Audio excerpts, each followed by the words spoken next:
at least 15 minutes for your questions and discussion. So just briefly to introduce the two speakers. As you can see, we are first going to have Terrisa Bukovinac, who is a progressive activist and atheist, and I've learned since I invited her to speak, she is also a candidate for the 2024 Democratic presidential nomination. She's the founder of Progressive Anti-Abortion Uprising, known as PAAU, and Pro-Life San Francisco, former president of Democrats for Life of America, vice president of Secular Pro-Life, and serves on the advisory board of White Coat Waste, which is an animal rights organization. She's been arrested more than a dozen times for peaceful protest, and her efforts have been featured in every major media outlet, including the New York Times, Washington Post, BBC, Rolling Stone, etc., etc. So Terrisa will speak for 15 minutes, and then will be followed by Frances Kissling, who is currently president of the Center for Health, Ethics and Social Policy. She's also a visiting professor at UNAM in Mexico City at the Institute for Philosophical Research. UNAM is the National Autonomous University of Mexico. But she's perhaps best known, certainly in the United States, as being for many years president of Catholics for Choice, an organization of Catholics who are pro-choice. So without any further ado, I will invite Terrisa on stage to show the PowerPoint. As she is going to warn you, I think anyway, her PowerPoint does contain some images that are not pleasant viewing. Over to you, Terrisa. Thank you. Thank you so much, everybody. It is such an honor to be here. I have admired Professor Singer's work my entire adult life, and I'm also really excited to engage with Professor Kissling on this issue. She is one of the few abortion rights advocates today who is really willing to engage in this conversation in good faith. And so to say that I am thrilled to be here is an incredible understatement. Now, I used to be a meat-eating pro-choice Christian. But one day somebody challenged, I've always had kind of a sensitivity to animal rights. And someone said to me, how can you care about the dolphins if you don't care about unborn children being killed in the womb? And I thought, what unborn children? It's just a clump of cells. But over time, I was exposed to images of prenatal children and what I would consider victims of abortion. And I started to believe that maybe something bad happens in an abortion. But I believe babies go to heaven when they die. God's going to right all the wrongs in the end. It's very morally complicated. There's lots of bad things happening in the world. I'm not getting involved in that. So I kind of held some personally pro-life views, but I was certainly politically pro-choice.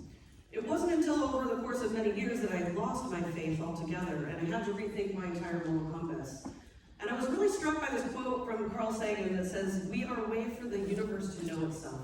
And I started to value my own life in a totally new way. I realized from my new perspective that life was very fleeting, and that I had this incredible opportunity to have this conscious experience, an opportunity that is so incredibly rare in the universe. And so it made me start thinking about the animals again, and how they also are having a conscious experience. Maybe it's not as sophisticated as our own, but they're certainly experiencing consciousness, and I thought, more way to take that from them. And I also thought about the unborn, about the fact that they're already in existence and developing this incredibly rare consciousness. And I had some discomfort about what that meant for abortion. So over the course of many years, my views ultimately changed, and fast forward about 10 years later, I left my very good career in fashion to become a full-time pro-life activist. Now, I think when we're discussing the value of embryos and fetuses, we are talking about that in the context of which humans we can kill. And we have had this discussion as a society before, and it has gone horribly.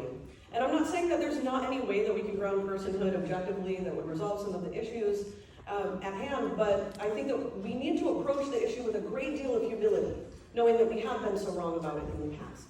And I acknowledge that if Professor Kissling is right and that abortion is morally neutral and that there's not really an issue here, then my position would be for forcing parents who don't want to be pregnant to gestate embryos and fetuses, and that would be horrible, okay, I understand that. But if I'm correct, and embryos and fetuses do have moral value and consideration, then we are in the midst of a modern-day genocide.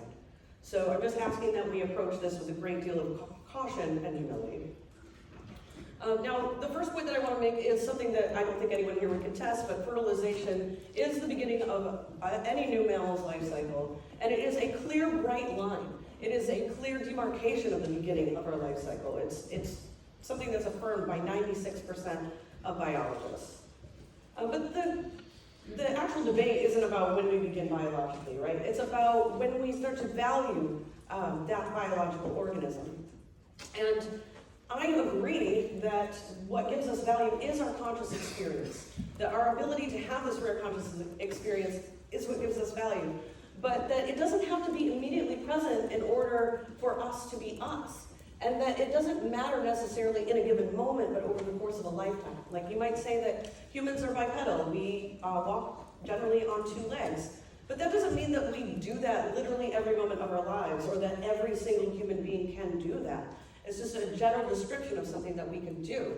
Now, the neurodevelopment needed to obtain consciousness or to achieve consciousness begins right at the start of conception. By the 3rd week, you have a functioning brain in an embryo. And I think that we recognize that if we pull the arm or leg off of an embryo, that embryo and that embryo is gestated and goes on to be born, that person will be born without an arm or a leg. That it is still us, even though consciousness isn't immediately present. And you can kind of think of my position like a Polaroid picture. It's like you have this incredible moment that you capture on camera, and then somebody runs up and rips up the paper, and you're like, what the heck? And they're like, well, it was just a blank piece of paper. But it wasn't. It had all of the necessary elements to develop into this one-of-a-kind picture, and it just needed time. And so to illustrate that point, I developed a thought experiment that assumes there's a toddler who suffered brain damage in an accident just before birth and has never been able to be conscious. They're in a coma, they're being treated, and they're trying to heal. Now, if there is 100% certainty that this toddler will never recover from their state of unconsciousness, then I think we probably wouldn't feel that bad about ending their life to do something altruistic, like harvest their organs to give to other children who may need them. But if there is a chance that this toddler could recover from their state of unconsciousness, I think we would feel really bad about taking their life. And I believe that that is because we would be taking their future ability to experience this rare and incredible thing called consciousness. And so if the neural connections delayed by injury are compatible with personhood, then the neural connections delayed by typical fetal development should also be compatible with personhood. And so this actually plays out in the real world. This Aleppo baby here, there's a video on YouTube. His mother was hit by a bunch of shrapnel in the war in Syria. It looks like that she's dead. The doctor cuts the baby out of her stomach and the baby appears dead. They spend several minutes laboring, trying to resuscitate this infant. Eventually he does breathe and opens his eyes, and it's just amazing. But like, why do we feel good about that? If they've never had consciousness before, and they're in a war zone, their parents are dead, there's no one really to take care of them, why aren't we just harvesting their organs to give them to other kids who might need them? And we also have real world examples of NICU babies who are not conscious. What's stopping us from taking the orphaned ones and simply killing them and giving their organs to someone else? And I want you to really visualize yourself actually taking the life of an infant like this, and how bad you would feel if you took away their future ability to express consciousness. And so I'm going to show you some images. I think if we're having an intellectually honest debate today about abortion, then we have to look at what abortion is, just like with anything else. And so if you've experienced abortion-related trauma, if you have had a miscarriage, or for any reason you're not prepared to see these images, I encourage you to look away now. Now, I obtained the bodies of these children outside of an all-term abortion center in Washington, D.C. I took these pictures with my iPhone last year when I recovered them. I just want to point out that this is a boy up here, roughly around 30 to 33 weeks. This is a girl, same age. This is a girl, another age, the same age, but she is separated in half. Now, there were two other babies around this age that were also recovered in this box, along with hundreds more than 100 first trimester embryos and fetuses. Most of them were very pulverized by a suction machine, but you can see I was able to capture some images here where they are very clearly human-like. And these are my hands right here in this picture. So what I'm saying is that the reason that we exclude embryos from moral consideration is really based on superficial criteria. It's the same kind of superficiality that causes many people to discount the rights of animals. We think, oh, they're just so different from us. They don't look like us. But if we look closer, we can see the similarities. And in the case of, an embryo, yeah, they look different from us. But in this case, we actually were all embryos. So we should be able to see ourselves in them. And it's the same kind of superficiality that we apply when we care more about, the kids next door than kids in foreign countries. It doesn't mean that we should embrace that superficiality. It's something that we have to get around and understand from a logical and morally, an ethical place, that using sound ethical reasoning to identify the fact that children in faraway places and children next door do have the same value, that we can't base their value on our own superficiality.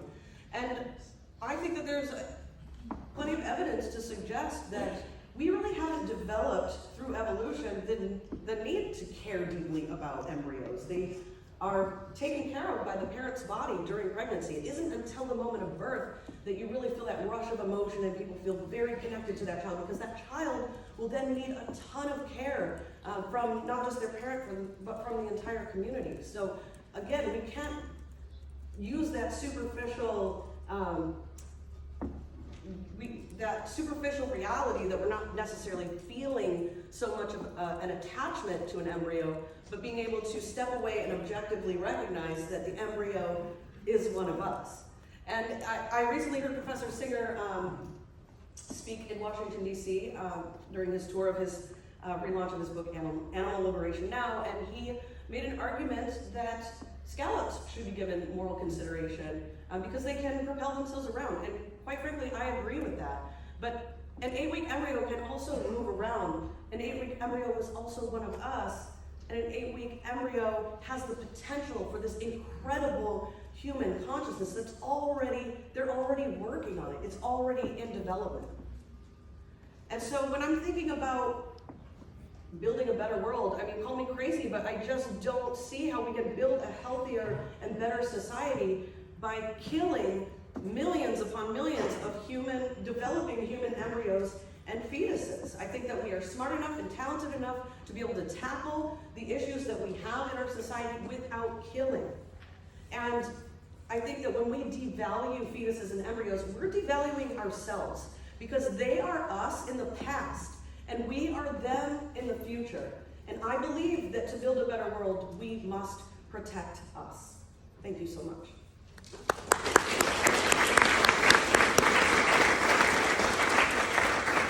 So if you don't already totally hate me, follow me here at Terrisa Lynn. Thank you. Thanks very much, Terrisa. Terrific. Frances? And Terrisa, I appreciate your remarks very much.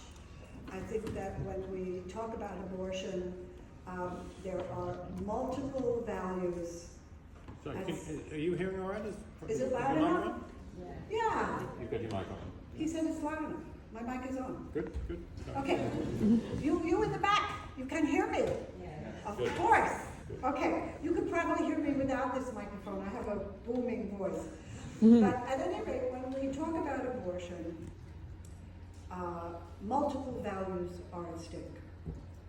And I certainly agree with Terrisa that the value of fetal life is one of the values that is under consideration. Now, I approach abortion from a very different perspective than Terrisa does. Terrisa and I are both oxymorons. Terrisa is an atheist who is opposed to abortion, and I am a Catholic who is in favor of abortion. Both of us are probably at various times seen as a little weird. It's okay, being weird is a good thing, in my opinion. But from a Catholic perspective, and I'm not going to talk totally from a Catholic perspective, there's some very clear ideas about fetuses. Okay. You know probably, it's hard not to know, that the official teaching of the Catholic Church is that human life cannot be taken from the moment of conception. Now, at the same time as the Church holds that position about abortion, it does not hold a position about the moral status of the fetus in the context of what we call persons. You can go way, way back in Catholic theology, which is the same thing as ethics, or it's part of Catholic moral theology and very similar to secular ethics. And as early as St. Augustine, he said, until the brain is developed, didn't say it, we cannot say that the fetus has a soul. The soul, for Catholics, is the animating part of personhood. Thomas Aquinas, one of the greatest teachers of the Catholic Church, said,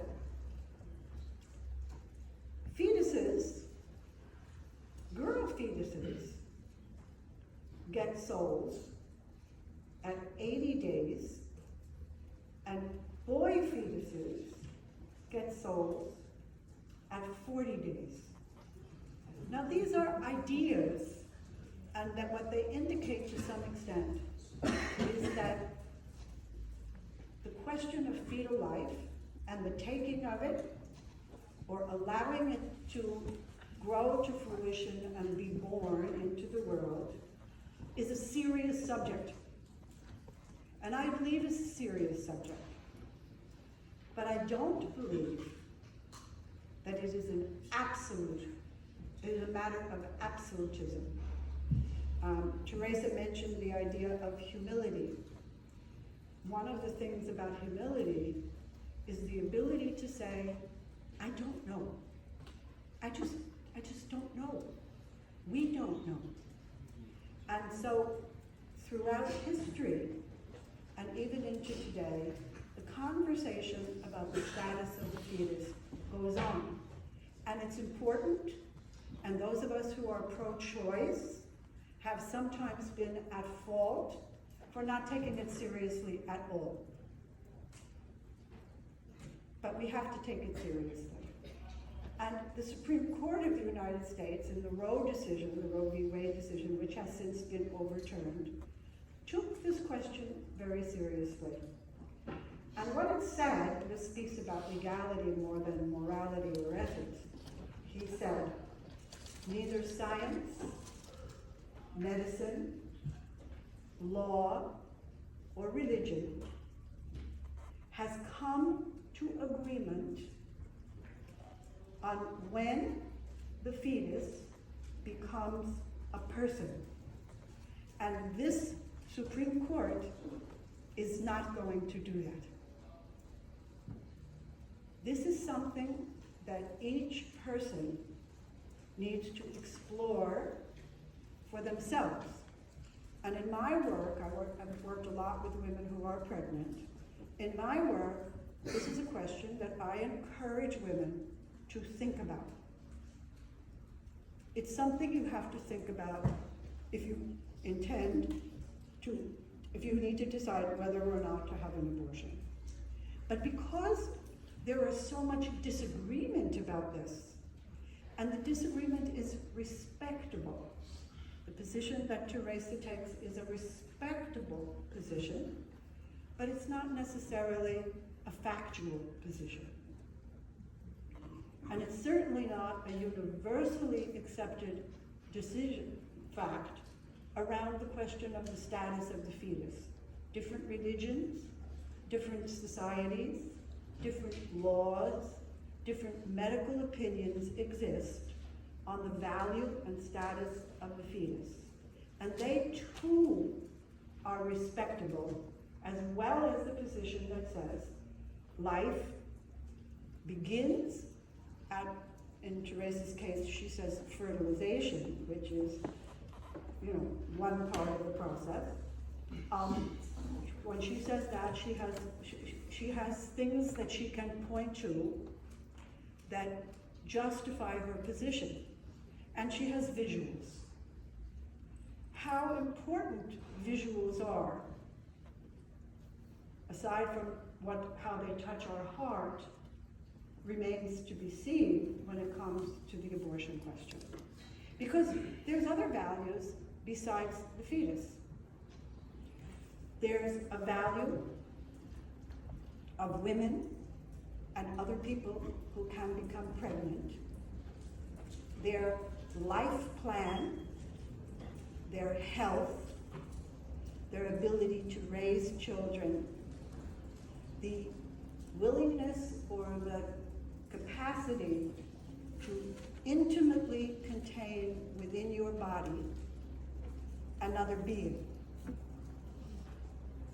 And women have a wide variety of reactions to a pregnancy, a wide variety of desires and needs related to pregnancy.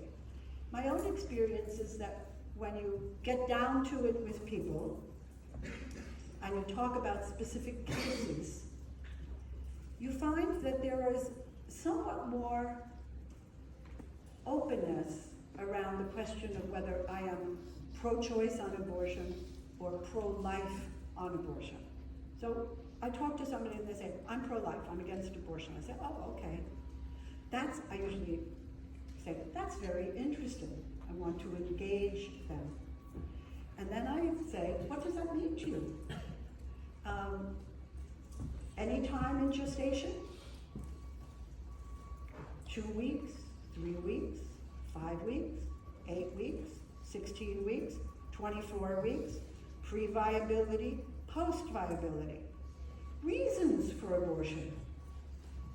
If there was an absolute about the value of fetal life, and the value was absolute, absolute, then one is most likely to have no exceptions.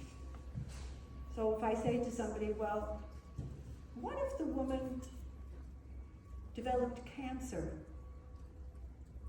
in the early stages of the pregnancy, and she needed chemotherapy, and the chemotherapy will damage, if not kill, the fetus? Is it okay for her to have an abortion? People who are pro-life and people who are pro-choice tend to come together on this. And the pro-lifer will say, oh, well, that's okay. But the act has the same result. There is no fetus. Its life is terminated. What about a teenager? What about a college student? What about a fetus that has a condition that when and if it is born will only live for a few hours and it will be painful? So once you go beyond pictures and you go to specific circumstances, you find that very few people are absolute in either direction. I mean, I have colleagues on the pro-choice side who basically believe it's a woman's right to decide. It doesn't matter what the circumstances are. It doesn't matter how far along the pregnancy is. And I call those people who believe in abortion on the way to the delivery room. There are very few people like that. And on the other end, you have people who believe once conception has occurred, one cannot terminate the life of that entity, that fetus, that embryo. This is not where most people are. The movements call people who are not like that the mushy middle. Oh, the mushy middle, they're not firm in their views on this. I think those are the smartest people around, because they're not absolute about it. They weigh each individual case on its merit. Hopefully, they take into consideration the woman, her life plan, the meaning of gestating. Gestating is not nothing. I teach doctors in Africa ethics. And the first question I ask about abortion, and the first question I ask doctors when I get in the room is, see, now I want to ask you a question. You know, being pregnant is a beautiful thing. And giving the gift of life out of your body is a wonderful thing. Not always, but more often than not, this is one of the most joyous, meaningful experiences of a person's life. And for reasons that are not clear to us, we were designed in such a way that primarily only women can do this. Well, that's pretty selfish, isn't it? Why would the creator of humans limit this joyous experience, and I'm genuine in what I say, to women? And so I want to ask the men, I'm not asking you here, you can maybe talk about this later if you so choose.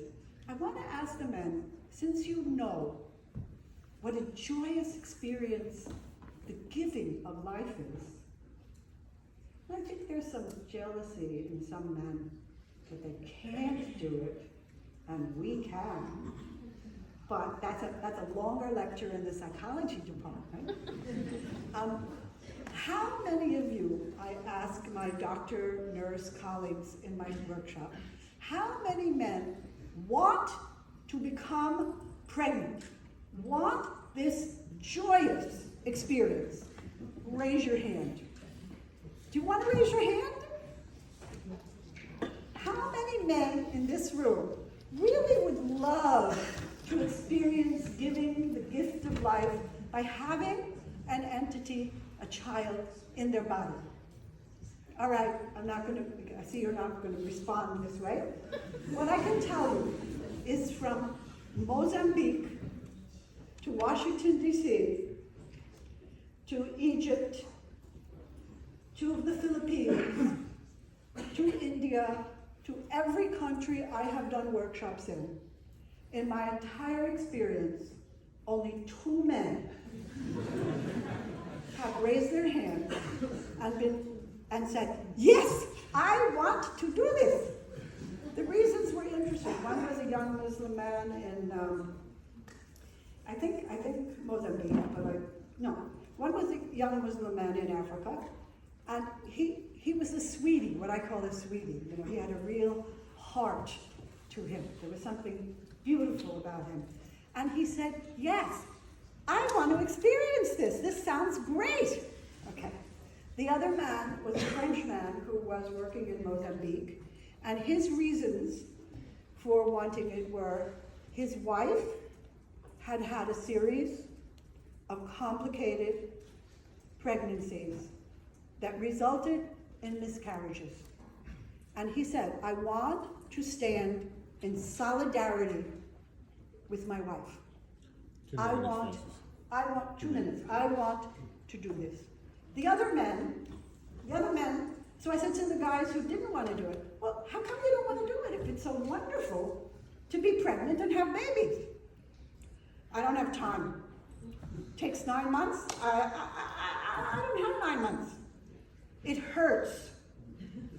It hurts. You get morning sickness. You waddle around like this. Those were their reasons. My time has basically run out, and so I'm going to stop. I hope I gave you a few things to think about. The complexity of abortion, the presence of at least, I would say, 3 values that need to be considered. What value you give to a developing human person in utero, number 1. Number 2, what value you place on women's ability to make decisions for themselves. I very rarely use the word rights, either in terms of being pregnant, having an abortion, rights of fetus, rights of women. I think they impede the discussion. And the third element, as opposed to value, etc., and the third element is, what does it mean to society as a whole to bring new people into the world?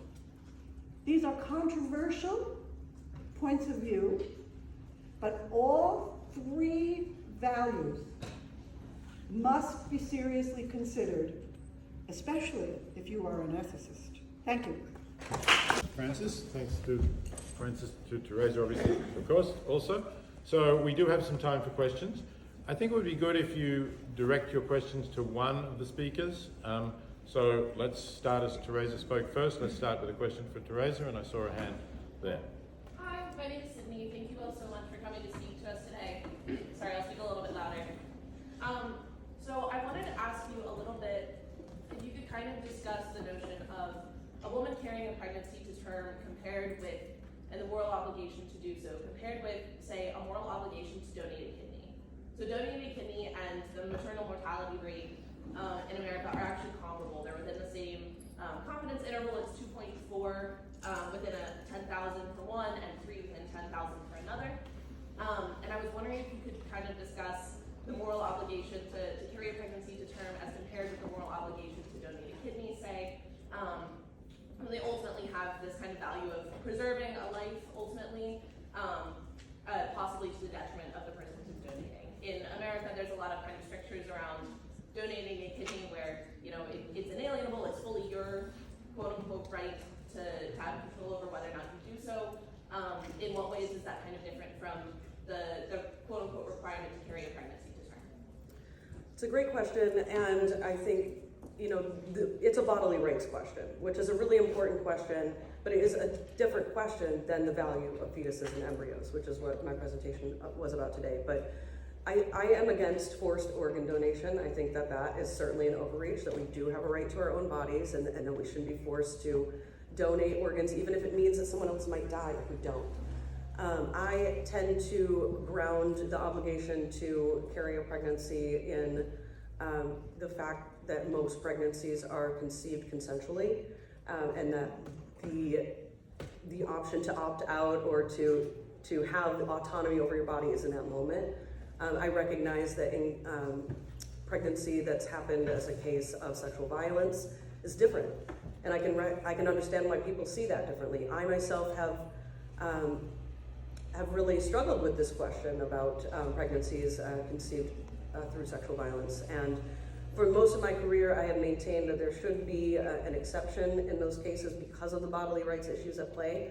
But I've really kind of slowly been coming over to the other side, that I just don't think that there is a way to end that life in a way that is analogous to the forced organ donation issue, because if you don't give someone your organ and they die, it's not because you killed them, you just didn't do the life-saving thing. But in the case of abortion, there's just not a way to just refuse to support it without having to go in and physically kill that developing human. Thank you. Thank you. Do we have a question for Frances? Yes, middle there. Thank you so much for coming, first of all. I really appreciate you being here. So you talked about like humility and how there are a variety of different views. At what point do you think you should err on the side of caution? Because like, if you're wrong, right? Like if you have humility, like this is what I think, but I may be wrong. But if I am wrong, it could be like, Sarasa was saying, a massive genocide. So like, how do you think erring on the side of caution factors in there? That's a very good question, and of course, what, in some senses, what you are referring to, I think, or the two areas where we would most often discuss that, is in relation to what are called difficult cases of abortion versus less difficult cases of abortion, and gestational age. Okay, to some extent, it's illegal. These as always. There's always in the case of humility and in the case of ambiguity, at a personal level of making an ethical decision. The circumstances are so complex that it's very hard to say, for me to say in absolute terms, that, for example, viability is the absolute point at which, this is a common belief, viability is the ability of the fetus to live outside of the uterus is the point at which voluntary abortion should not be permitted. That's a common point of view. But even then, we come up with exceptions. And those things also change over time. So for example, viability moves, the line moves with technology. Circumstances occur. A diagnosis is not made of a fatal fetal abnormality prior to viability. So what do you do then? So I think that there always has to be, so that's one thing. The other thing is, and this is a more practical answer to your question, so I think individuals, if individuals do what I said at the end of my presentation, which is consider at least 3 moral or ethical factors, or 3 factors. The woman, her life plan, her health, and her well-being.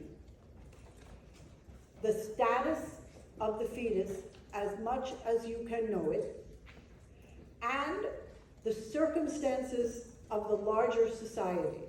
If one enters into a serious discussion as an individual about that, I'm satisfied. Now there is a reality. Here's the reality. In the United States of America, there are 22,000 OBGYNs. 1,200 of them, approximately, perform abortions. Most of those 1,200 will not perform an abortion after 12 weeks of pregnancy. About 20 of them, as far as I know, will perform an abortion after viability, after 24, 26 weeks, unless the woman's life is in jeopardy. So some things work themselves out in social ways. There may be women who want to or are willing to have abortions under circumstances I would consider totally frivolous, and they're not going to find a doctor. So we have to allow some of this question of how do we deal with this weighing to reality.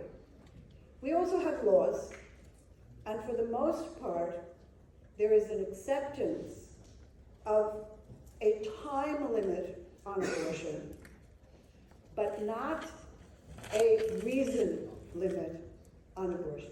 Reasons are so complicated. Time is definitive. And so we see that abortions are forbidden at certain points in time. The other thing that we do, and then I will stop on this, is that when we think about abortion, whether it should be legal, illegal, when should it be legal, when shouldn't it be legal, all perfectly good questions. When is it moral, when is it legal? We tend to think only about our country. Okay? Another factor that can be brought into this, where you then start to think about where is your moral compass around, oh, it's the killing of a fetus, for example, is unwanted pregnancy in developing countries. And the rate of death or pregnancy in developing countries, and the rate of death from pregnancy. And the rate of death and the rate of maternal mortality and morbidity is so much higher. Does that influence what we think about what should be legal or illegal? So those are just some thoughts on your question. There is no, I don't think in ethics there is really a firm answer to absolute yes, absolute no. Thank you. Does it help? Does my answer help? I think we need to take further questions anyway. Questions for Terrisa now? Yes? Professor Kissling mentioned she doesn't like to use the word rights very much. Do you use the word rights to talk about embryos and fetuses? And if so, do you think those rights are absolute? And could you talk about some of the difficult situations or rare cases that she mentioned, such as a woman who has cancer or a woman who's a college student or something like that? Can you repeat the first part of your question? I'm sorry. Oh, sorry. Just do you use the word rights? Oh, right. To describe it? Yes, I do. I mean, the work that I do is activism, politics. I'm really not, I don't have any formal background in philosophy, so I do speak in the context of rights.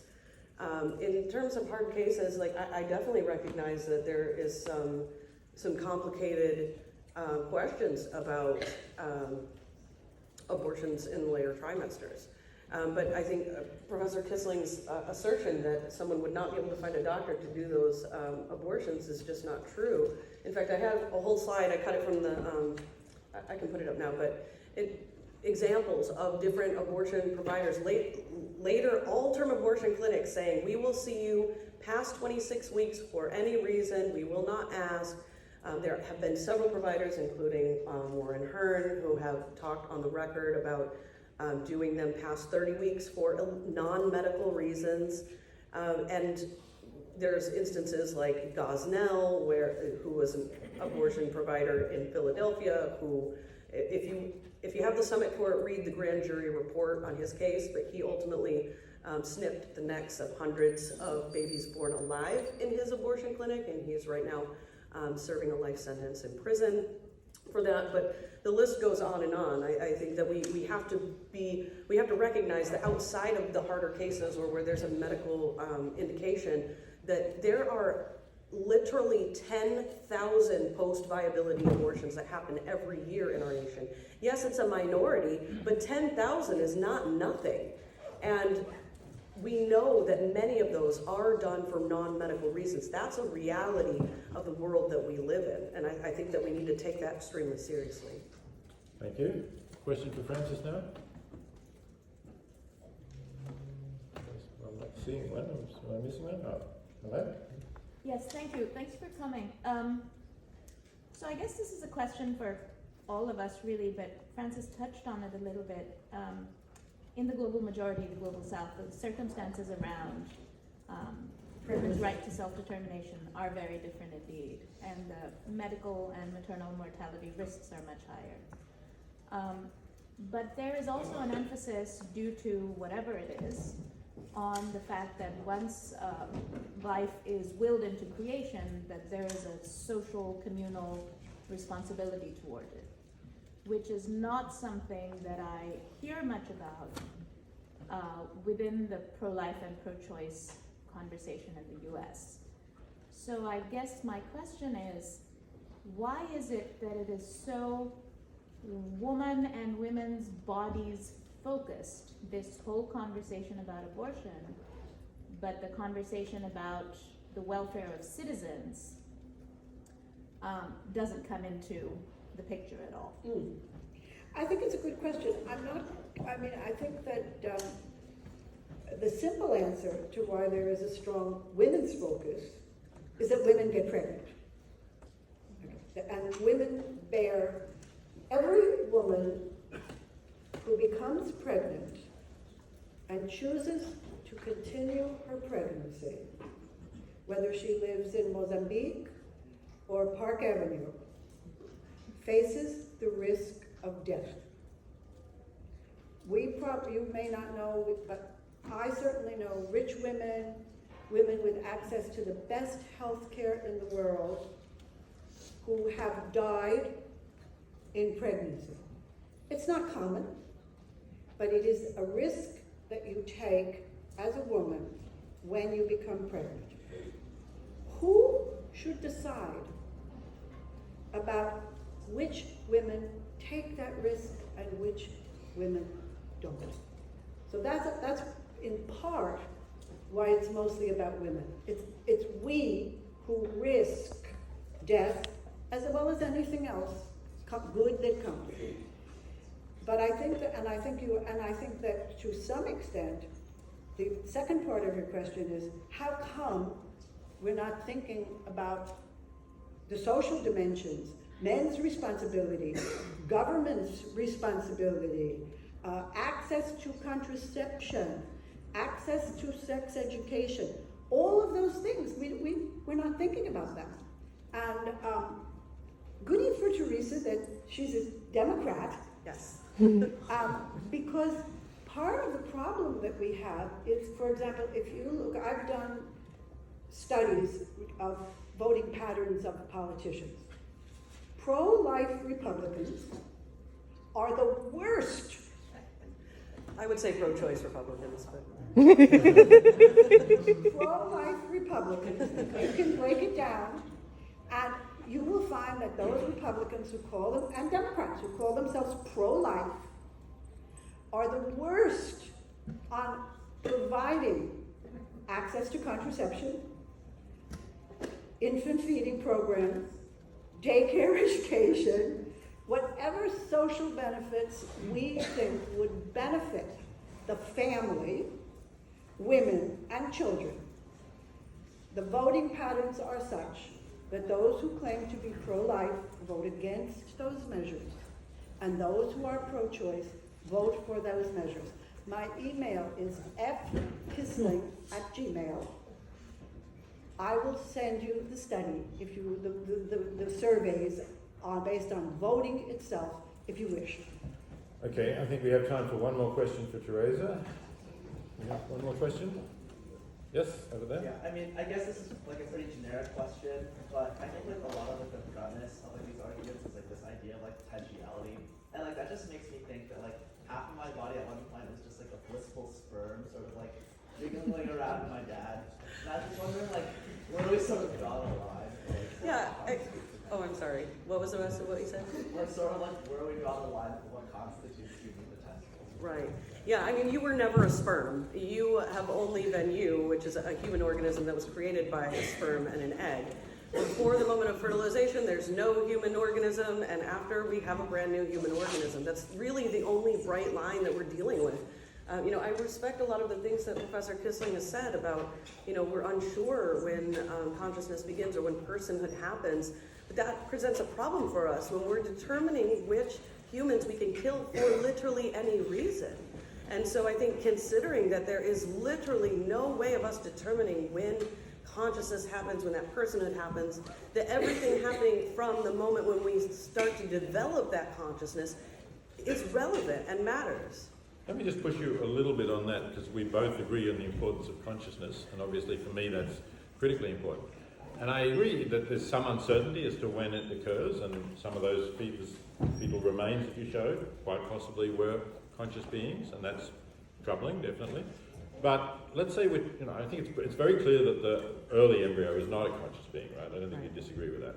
So wouldn't it be compatible with your view to say that as long as we're quite certain that we're dealing with a termination of pregnancy at a stage where there is no conscious being there, that's morally in a different category? I think that you could think of it that way. I don't. I think you could think of embryos and fetuses as having less value than a human being, but still recognizing that they're developing a consciousness and that deserves to be protected. I think that we are us from the moment that we first exist. We're not just our minds, we're not just the immediate ability to experience consciousness. We are our bodies as well, and we are that individual that's developing. So anything that happens to that individual that's developing is happening to us. And to me, that gives them enough moral consideration that we should, I believe in generally speaking, that we should not be killing them for any reason. Terrisa, I just want to say one thing and recommend to everyone the great philosopher Monty Python. And my favorite Monty Python song which is, every sperm is sacred. And I leave the rest of it to you. She's an atheist. Okay, before we thank our speakers, I agree that we should thank our speakers. I think we've had an excellent discussion. I like the fact that we've shown that in this polarized country, we can still have a civil and interesting discussion that is enlightening and gets more deeply into the issues. So I think that's a really important thing to show, and I want to thank you both very much for being here. Thank you.